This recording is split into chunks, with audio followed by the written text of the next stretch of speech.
The moment a belief cracks is rarely marked by a trumpet blast. It happens in the quiet shift of eyes, in the breath someone did not know they were holding, in the small absurdities that refused to fit the story they carried across an ocean. Before we dive in, if you enjoy thoughtful, well-researched history told with care and clarity, consider subscribing so you will not miss what comes next. On the morning of June 4, 1943, at Norfolk Naval Base in Virginia, a German non-commissioned officer reached for the railing as his sea legs struggled to find land again after 14 days of Atlantic swells. He expected fear on American faces, spit on the ground, and the hard edge of vengeance. Instead, he looked across a pier humming with work and saw white and black dockworkers moving in practiced rhythm beside machinery that felt borrowed from a later century. A woman in coveralls swung a crane with steady grace. A boy hawked newspapers at the gate. No one ran from the enemy uniforms filing down the gangplank.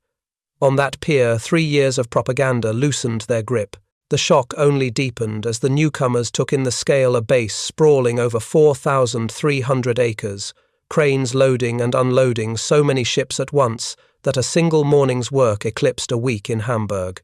And yet more incredible than size was the feeling in the air.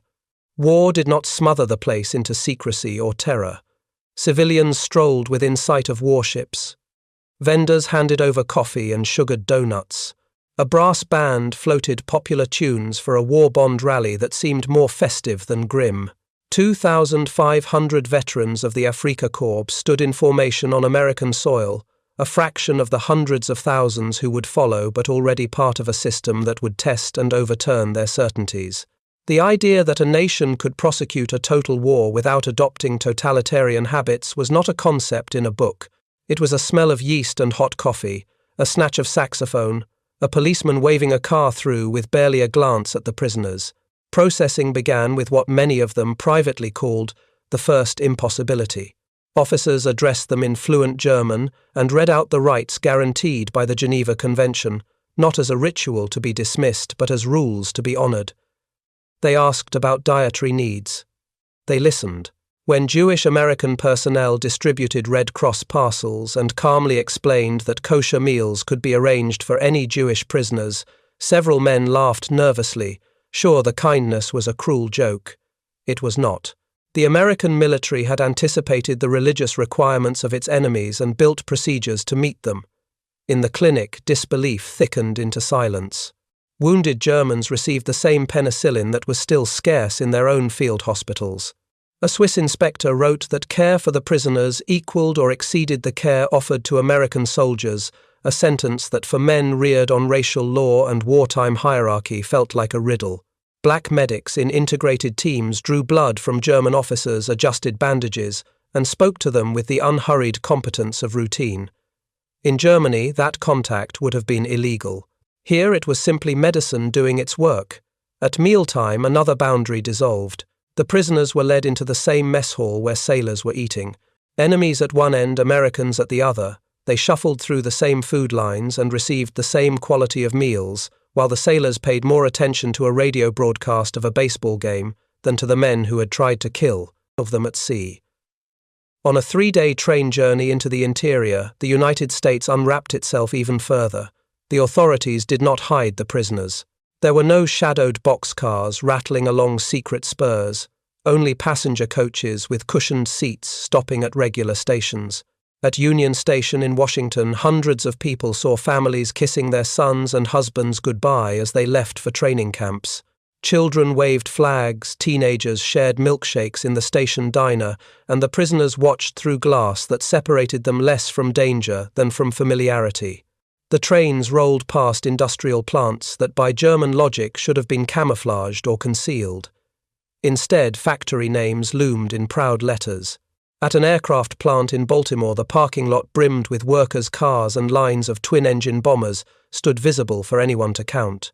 Through Pennsylvania, blast furnaces poured orange into the night sky, proof that the mills did not sleep. Neighborhoods around those plants were not barracks but tidy houses with gardens. Electric lights burned in nearly every window. Radio antennas sprouted like second crops. At a stop in Harrisburg, a scene branded itself into memory. Men with lunchboxes, leather shoes and wristwatches stepped into their own cars and drove home. One of them tossed a half-eaten apple, and pulled a fresh one from his lunch pail. For officers who had watched their men fight over a crust in Africa, that casual waste might as well have been an eclipse. When the column reached Camp Hearn in Texas, the shock gained walls and fixtures. On 720 acres, wooden barracks held electric lights instead of oil lanterns. Each building had indoor plumbing with flush toilets and hot water heaters. There were individual beds with real mattresses, sheets, and blankets, recreation halls with ping-pong tables, musical instruments, and libraries where the spines were not propaganda but literature. A Swiss inspector concluded that the camp exceeded not only Geneva requirements but also the living standards many of the men had known as civilians. The commander, Lieutenant Colonel Cecile Stiles, stepped forward and addressed them in careful German learned long before the war. He outlined the rules clearly, then said something almost no one believed. The prisoners would largely govern their own routines. They would elect spokesmen, organize activities, and manage schedules within broad military constraints. To men trained to expect deceit and domination, self-rule seemed either naivete or trap. The hospital pushed the disbelief further. It had X-ray machines, surgical suites, dental chairs, and a pharmacy that did not ration with spite. Penicillin was on hand.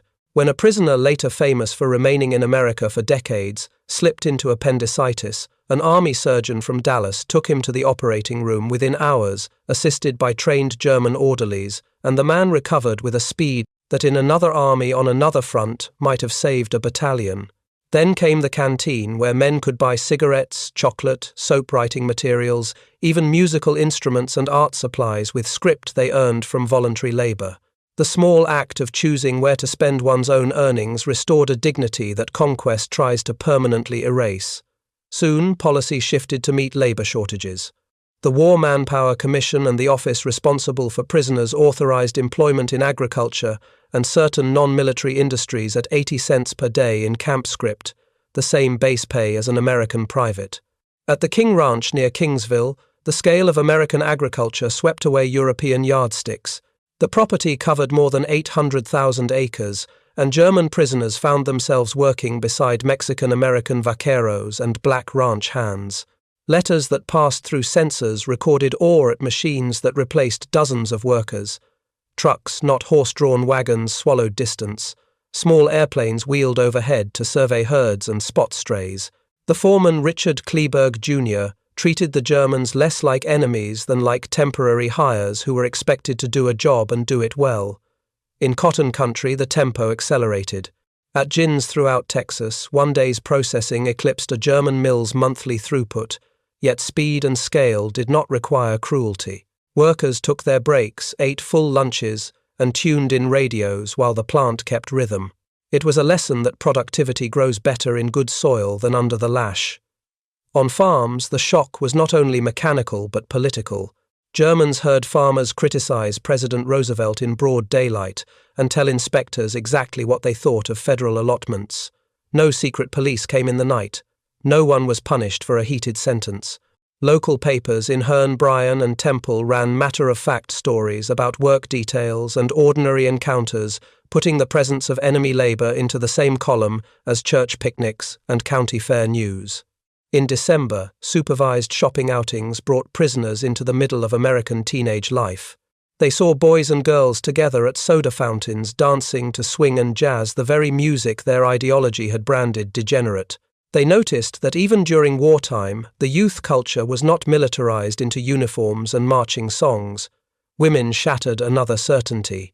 They drove trucks for the cotton oil mill, ran storefronts on Main Street, and supervised male workers in defense plants. At nearby Bryan Army Airfield, the women Air Force service pilots brought military aircraft in and out with the same crisp professionalism as any ferry pilot, a sight the work details could not unsee. Churches in Robertson County welcomed the prisoners to services, and the men sat among congregations whose sons were overseas without incident, a small miracle in itself. Inside the wire, an educational front opened with quiet intent. Officially it was voluntary schooling, but behind it stood a special projects division that understood ideas must be supplied if old ideas are to melt. The library began with a few hundred books donated by local residents and swelled into thousands through the American Library Association's program, including volumes by German authors banned at home. A prisoner could pull down Thomas Mann's The Magic Mountain, Erich Maria Remarque's Story of the Western Front, or works by Jewish authors such as Lion Feuchtwanger, and read them, without fear that a knock at the door would end his life. Sam Houston State Teachers College offered correspondence courses in English, American history, mathematics, and agricultural science, and professors came monthly to give lectures and proctor exams. The camp newspaper, at first a mirror for familiar slogans, gradually learned to argue rather than shout. It evolved from reflexive propaganda to genuine debate, an apprenticeship in democratic tone more persuasive than any lecture. All of it, from docks to classrooms, formed a single thread, the steady, untheatrical insistence that law is law even for an enemy, that dignity freely given is not weakness but strength, that openness announces power more convincingly than barbed wire and blackout paint. The men who arrived expecting to be used or broken found themselves instead invited in small daily ways to participate in an order that claimed no need to hide. They saw a nation confident enough to feed and doctor prisoners well, confident enough to let them watch factories run in plain sight, confident enough to let them observe teenagers flirting over sodas, women directing work, and African-American medics doing their jobs as a matter of course. They watched churches open their doors, libraries hand over banned books, and professors grade their essays.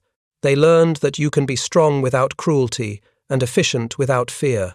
And in the ordinary cadence of meals, shifts, classes, and Sundays, the story they carried ashore at Norfolk began to dissolve, not because someone tore it from their hands, but because they set it down to pick up something that worked better. Education in the camp's quiet hours began to resemble the very civilization the prisoners had been told no longer existed. Sam Houston State Teachers College, only a few miles away, turned the wire fences into the boundaries of an open-air university. Professors arrived by train or jeep to teach English, American history, mathematics, and agricultural science. They lectured in patient tones, collected assignments, and returned them with the same red pencil marks they used for their own students. Correspondence courses allowed hundreds of men to earn credits that would later be recognized in post-war Europe. The idea that a defeated enemy could still receive credentialed education within a war camp felt to many like science fiction. Yet for those who accepted the offer, the learning became more than academic. It was the slow discovery that thought could be free without being dangerous, that curiosity did not require permission. The camp newspaper reflected that change almost in real time. Its title, Der Spiegel, the Mirror, was both literal and symbolic. The first issues, printed on thin paper from army supplies, carried the tone of Berlin broadcasts, stiff language, denunciations, ritual loyalty. But over the months, as debates appeared in the classrooms and jokes circulated between barracks, the pages softened. Columns began to ask questions rather than shout answers. One week's edition compared American democracy to a machine with too many levers, only to have the next issue publish replies defending the same machine as complex because it trusts its operators. What had begun as propaganda turned into dialogue, and by the end of 1944 copies archived by the Army showed a publication that could have been mistaken for a student journal. It was in effect democracy rehearsed in print. Behind these visible changes stood a system of deliberate, almost scientific re-education. American officers and psychologists divided the camp population into three broad categories: the convinced anti-Nazis, roughly 1/10 of the total, the vast middle of non-political soldiers, about 3/4, and the hardened believers, perhaps 15%, who regarded every kindness as a trick. Each group received a different approach. The first were nurtured and given small leadership roles, the second were flooded with exposure to ordinary American life, and the last were carefully isolated, their influence diluted by boredom. The aim was not punishment, but transformation. By making the moderates the cultural center of the camp, the Americans created a kind of ideological gravity, pulling others toward normalcy. Anti-Nazi prisoners became discussion leaders, librarians, and editors. They moderated evening talks on literature, ethics, and politics. They invited skeptical comrades to join debates instead of enforcing slogans. This peer-to-peer influence was far more effective than any lecture from a guard tower. The monitoring continued through subtle means. Analysts observed reactions to news from the front, noted which books prisoners borrowed and listened to how they spoke about defeats. Letters and essays were quietly reviewed, not for censorship but for temperature, a measure of ideological fever cooling down. In a report written by Major Maxwell McNutt, one phrase stood out. After 6 months of exposure, approximately 60% of non-political prisoners show measurable movement toward democratic ideals. No propaganda poster could claim a more decisive victory. Outside the wire lessons continued in a different language, the language of abundance. At the Alcoa aluminum plant in Texas, prisoners assigned to collect scrap metal discovered that American factories threw away in one day what German plants could not obtain in a week. The sight of barrels overflowing with discarded material defied everything they had been taught about efficiency and discipline. In food processing plants, the paradox grew crueler. At the Stokely brothers' cannery, perfectly edible fruit and vegetables were rejected because they were slightly blemished or misshapen. Tomatoes, too small corn with uneven kernels, beans with minor spots, all shoveled into waste pits. To men who knew what hunger had done to families back home, the gesture felt sacrilegious. One corporal wrote in a letter that has survived in the Red Cross archives, "Today we destroyed hundreds of pounds of fruit because it did not meet canning standards. Fruit that would be treasure in Germany is garbage here." The American supervisor, meaning only to be polite, apologized for the waste, not realizing he was apologizing for a scale of plenty his audience could not comprehend. And then came Christmas of 1943, a holiday that struck harder than any sermon. The town of Herne, with only about 2,000 residents, organized a campaign to ensure that the enemy prisoners celebrated properly. Churches collected 4,800 gift packages. School children made cards and paper garlands. The local American Legion, composed of veterans who had fought Germans in the previous war, donated candy and cigarettes. The Lions Club contributed musical instruments. The Garden Club decorated the barracks with holly and evergreen branches. In the main compound stood a Christmas tree nearly 30 feet tall, lit by electric bulbs that glowed through the night. The camp's power consumption for decorations alone exceeded what most German villages used in total. To men who had trudged through blacked-out cities, the blaze of light was nearly spiritual. Choirs from local churches came to sing carols. Some of them learned phonetically in German. Among the singers were mothers whose sons were fighting in Italy. The juxtaposition broke several prisoners down in tears. "These people whose sons we had tried to kill gave us gifts," one wrote later. Their kindness was not weakness, but strength, the confidence of victors who knew they had already won the peace. The feast that followed sealed the message: roast turkey by the pound ham, sweet potatoes, glazed with sugar, 2 kinds of pie, ice cream, and even beer for enlisted men and wine for officers. Each plate contained nearly 5,000 calories at a time when a German civilian ration, if available, offered barely 1,200. No lecture on democracy could compete with that menu, yet the same environment exposed contradictions that America itself had not solved. Black soldiers from the 359th Infantry sometimes served as guards at the camp.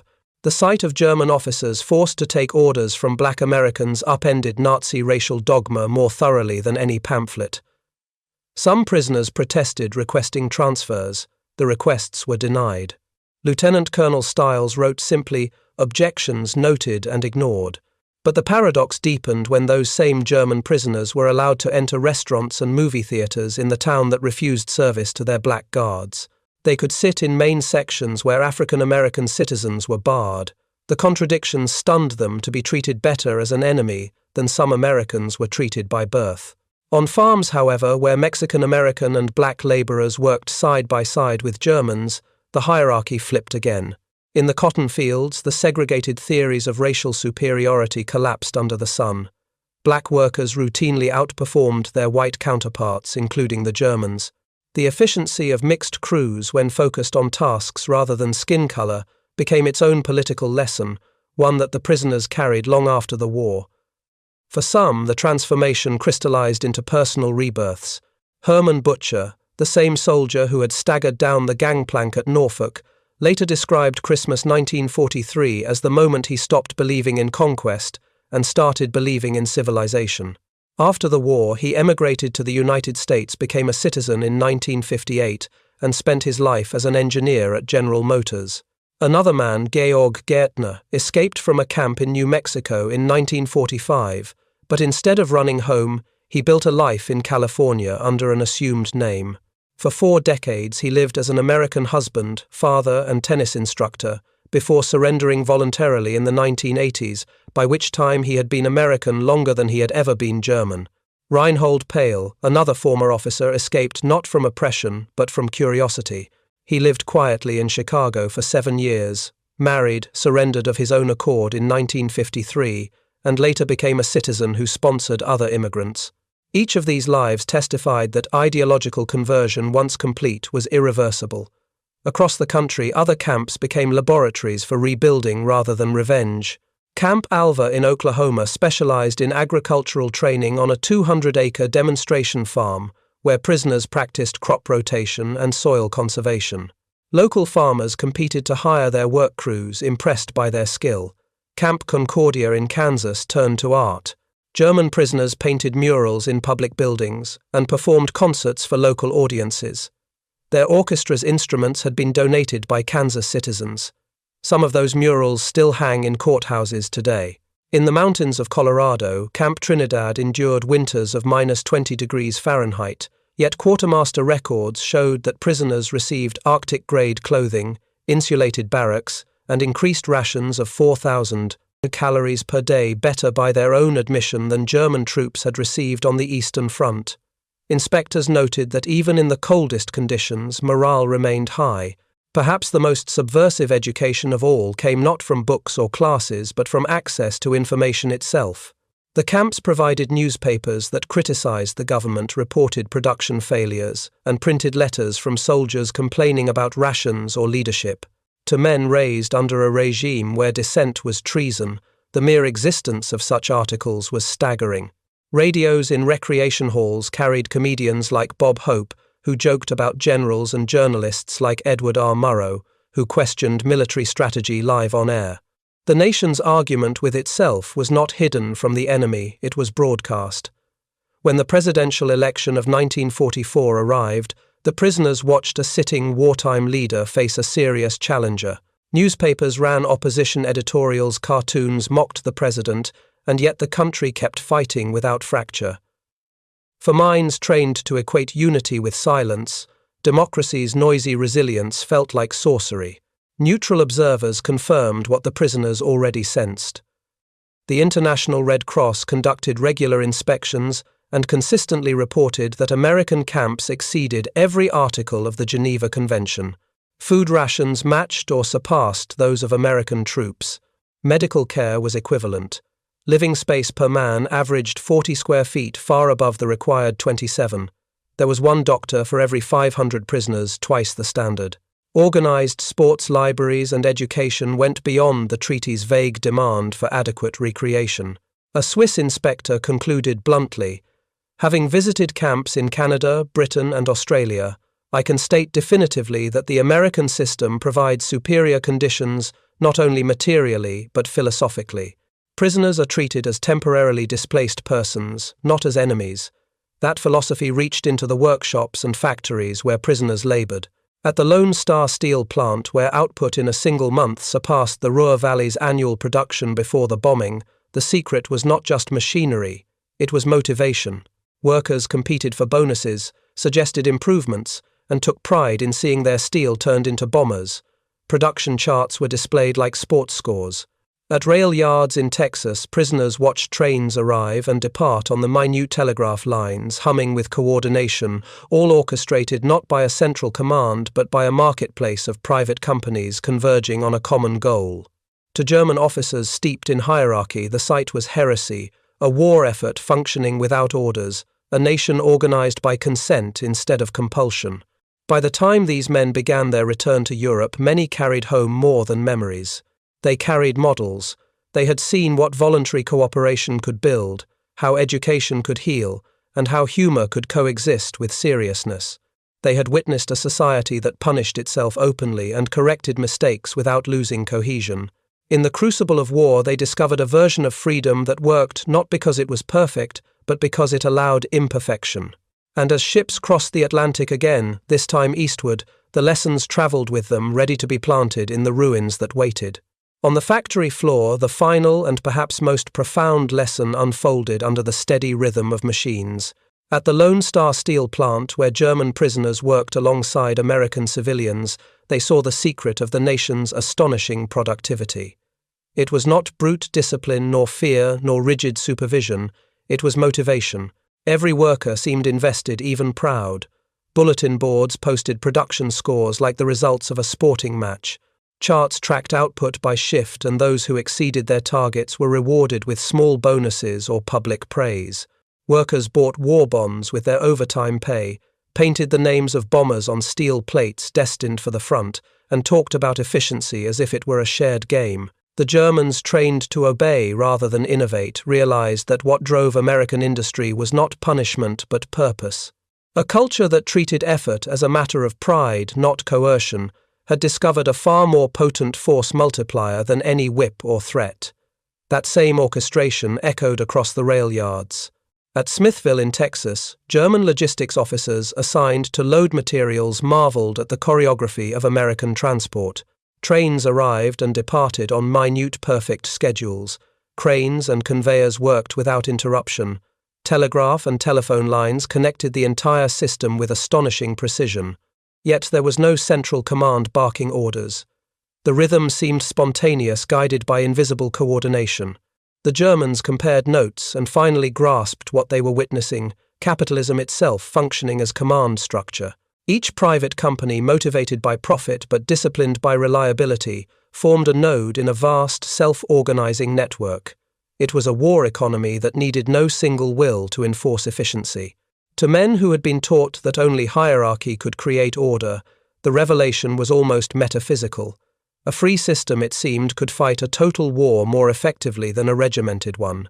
As Germany collapsed in spring 1945, American authorities began preparing for what would follow: not vengeance but reconstruction. Repatriation was planned not as mere release but as investment.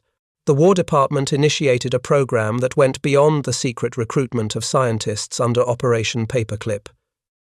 It trained thousands of ordinary soldiers in civil administration, agriculture, public health, and engineering. Courses in city management infrastructure, repair epidemic, prevention, and democratic governance turned prison compounds into classrooms for the rebuilding of Europe. State Department officials visited camps to explain in measured tones that America intended not to punish Germany, but to help it stand again. The idea seemed unbelievable to men raised on a world view of survival through conquest. Yet the message was consistent. Generosity was a strategy, not a weakness. Training scaled up rapidly even before the victory in Europe was declared. By May of that year, tens of thousands of German prisoners were enrolled in structured education programs. English language courses were the most popular, followed by agricultural science. Technical and business classes grew quickly, hinting at the shape of the post-war economy that awaited them. Instructors spoke not of guilt but of responsibility: how to rebuild roads, feed starving cities, reopen schools, and manage factories without falling back into tyranny. For many, it was their first exposure to the notion that a nation could be rebuilt through cooperation rather than domination. This generosity struck at the heart of social Darwinist dogma. The Nazi creed had insisted that compassion weakened the victor, that only struggle ensured survival. Yet here was the victor sharing knowledge, feeding the defeated, and explaining plans for a Marshall-style reconstruction before the war even ended. The State Department's briefings revealed a strategy that anticipated the future Marshall Plan prosperity as a defense against extremism.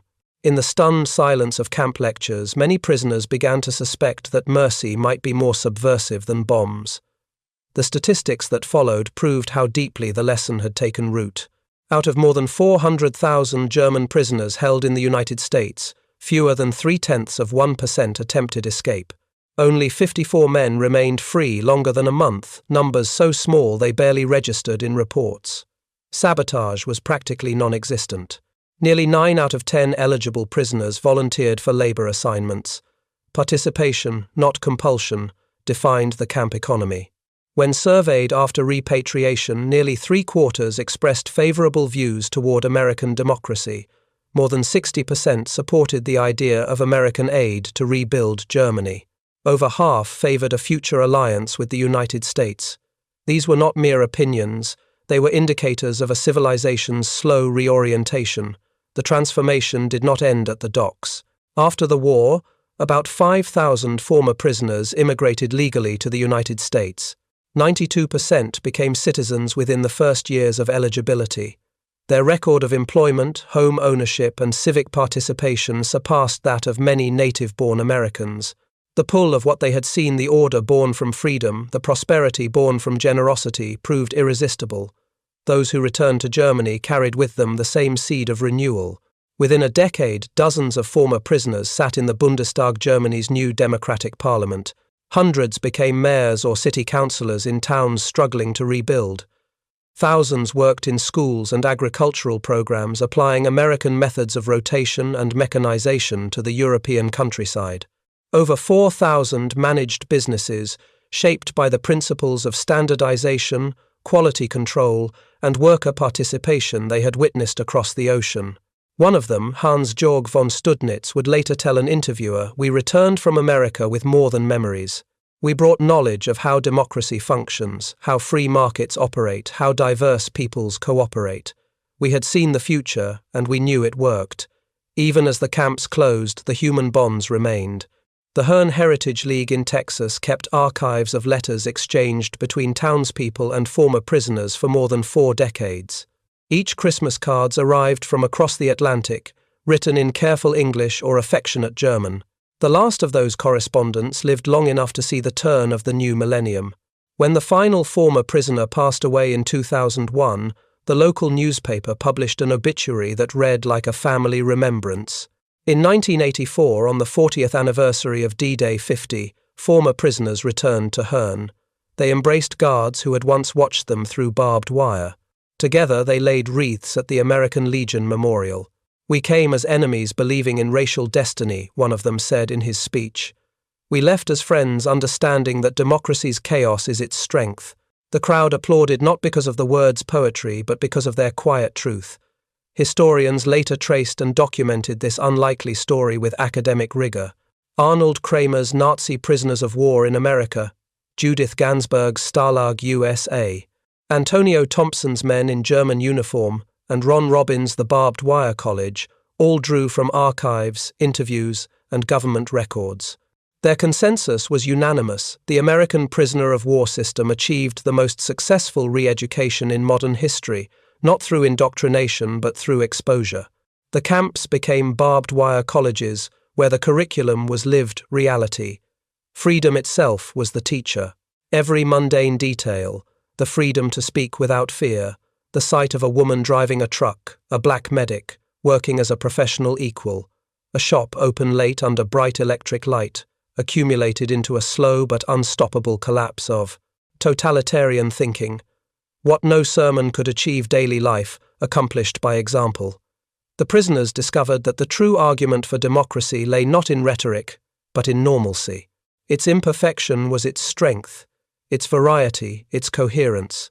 The contradictions of the United States, its racial segregation, its noisy politics, its restless freedom, did not invalidate its power, they proved its resilience. Participation, not observation, completed the transformation. These men did not merely watch democracy, they experienced it. They earned wages, voted for camp spokesmen, debated in print, studied under civilian professors, worshipped in local churches, and worked beside citizens of every color. They lived within a moral economy that measured success not by obedience but by contribution. It was an education in being rather than believing, in practicing humanity rather than memorizing ideals. By the time they sailed home, they had come to understand that America's greatest argument was America itself. Its contradictions were not signs of decay, but of vitality. Its abundance was not decadence, but proof of trust in its people. The prisoners had expected a propaganda mirage and found a mirror instead. They saw what their own nation could become if it chose life over ideology, openness over fear. The everyday texture of American existence, its laughter, its waste, its generosity, its relentless optimism, became the living document that rewrote their sense of what civilization could mean. From enemy to ally, the transformation unfolded not in proclamations, but in the small courtesies of shared humanity. The same men who once marched under swastikas later voted for representatives in a democratic parliament, taught in schools, managed industries, and raised children who would join the North Atlantic Alliance their fathers once opposed. Out of the camp's fences grew the foundations of partnership, the Marshall Plan, the Atlantic Alliance, the friendship that would anchor Europe for generations. The final truth of that story is both simple and immense. Victory was not achieved solely through destruction, but through demonstration.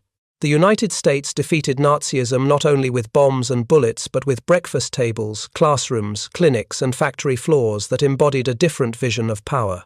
Propaganda had promised the Germans that democracy was weak, chaotic, and decadent. What they encountered was a society confident enough to treat its enemies with decency. That confidence proved contagious. When they departed, they left behind more than memories of captivity. They left behind a testimony to the strength of an open world. The unusual sights they once found bewildering, mixed races working side by side, women commanding machines, laughter beside abundance, became for them emblems of what freedom looked like in practice. The lesson endured: a civilization's greatest weapon is not fear, but faith in its own humanity. And in those camps behind the wire that failed to imprison the spirit, the former enemies of America learned that truth so deeply that it would shape the peace to come.